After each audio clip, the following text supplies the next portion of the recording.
and welcome to the Cleaning Lady podcast. This is not a cleaning tips podcast.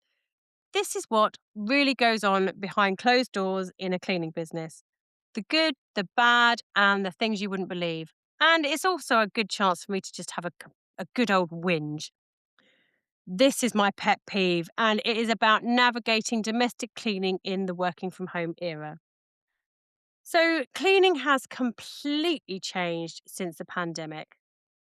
Before, we could work from 8 until 6, and it didn't matter which order we cleaned the houses in because everyone was at work. So, as long as the house was clean before the client got home, that's all that mattered. But all that changed after the pandemic. Post pandemic, everyone is at home and we can no longer work a full day because the majority of the time, the clients want you finished and out by 3. Pre pandemic, we only had a handful of clients who were at home, and it was so much easier because it was just a few people and we could work around them and accommodate their requests. But now every single house has its own rules, such as start at 9, avoid lunchtime, don't come between 12 and 2, don't come after 3, don't hoover during my work calls, don't interrupt nap time. And what about having to go up and down several flights of stairs to accommodate the requests of hoovering this floor first, then the top floor, then the bottom floor? When previously you would just take the hoover up to the top floor and work your way down. Do you remember those days? Domestic cleaning, though, has become so much more difficult now that everyone is working from home because, understandably, everyone wants a specific time slot. But what if you've got 2 houses on the same street and another house that's, say, a 30-minute walk away? Wouldn't it make sense to do the 2 houses in the same street together, one after the other? You can't do that now if the house that's 30-minute walk away wants the middle slot. So it really does become a logistical annoyance, which only makes sense to the client. And what about getting a lunch break or coffee between jobs? Well, no, you can't do that now without the phone pinging asking where the cleaner is. The most common message that I get now is, "What time is the cleaner coming?" Or, "The cleaner is usually here sort of 10 minutes ago and they're not here yet." I get it. I honestly get it. But my phone does not stop. People are home, they want to know. But honestly, unless you are the first job of the day, it's really difficult to give an exact time. This is because we are travelling between multiple houses. And if one job runs over, everything shifts. We feel rushed and we are in such a rush to get to the next client as quickly as possible. And we feel really stressed. And sometimes you just want to stop and have a coffee and a sandwich and a sit down. Sometimes it feels like people expect cleaners to be like Amazon parcels, arriving at an exact time down to the minute.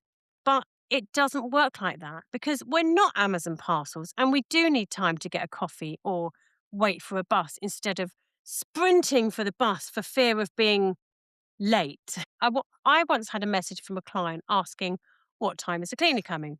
The usual message that I get.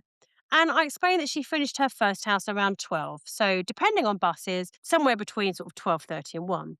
Can you ensure that she gets here at no later than 12:15? And I just thought, well, let me see if I can borrow that teleporter again just for you. And then there's timing right down to the minute. I had another client contact me to say that the cleaner was leaving 5 minutes early every week. She even said to me, "I know it's only 5 minutes, but it all adds up."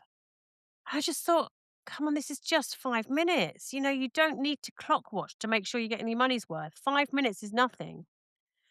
And I also get clients who contact me every week just to check that the cleaner is still coming at 12. Every week. Nothing's changed, but they still want that reassurance. I even had one client message to say that the cleaner turned up half an hour early and they had to turn her away.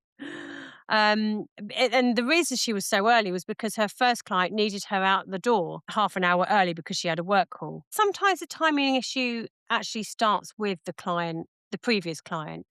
And I had one client who had a doctor's appointment, so she wasn't back until 9:30, which meant the cleaner couldn't get in and start at the usual 9 o'clock.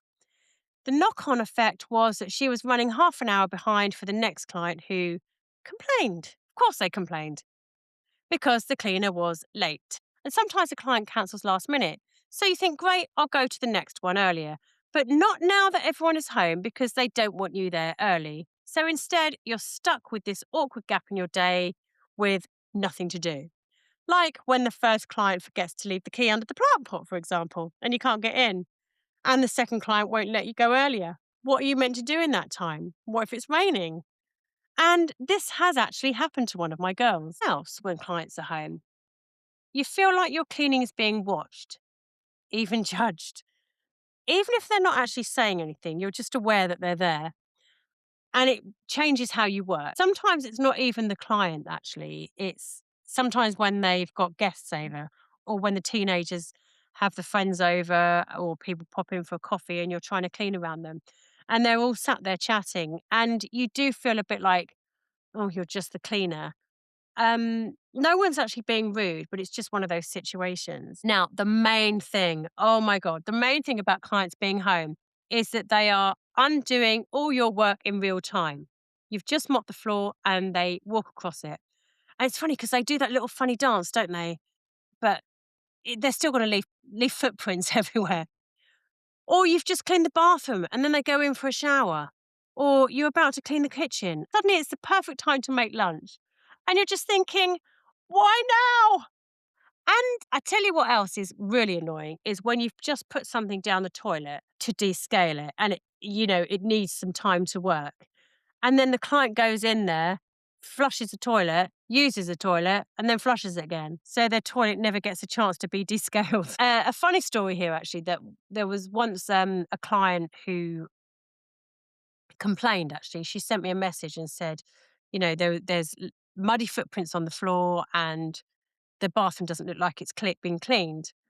And I knew that the cleaner had done it, but upon further investigation, it actually turned out that the client's husband, had come home, had a run.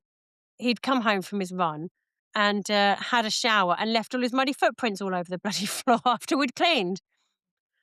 So the thing is, when people are home, things get undone in real time. And another thing, clients cannot be flexible. I had one client who actually cancelled her contract because she always had a work call at 11 o'clock. And the cleaner finished the job at 11. So it wasn't even like they were overlapping. And I don't know why the client couldn't just close the door in her office, her home office. And she didn't have to say goodbye to the cleaner or anything. Cleaner can just go.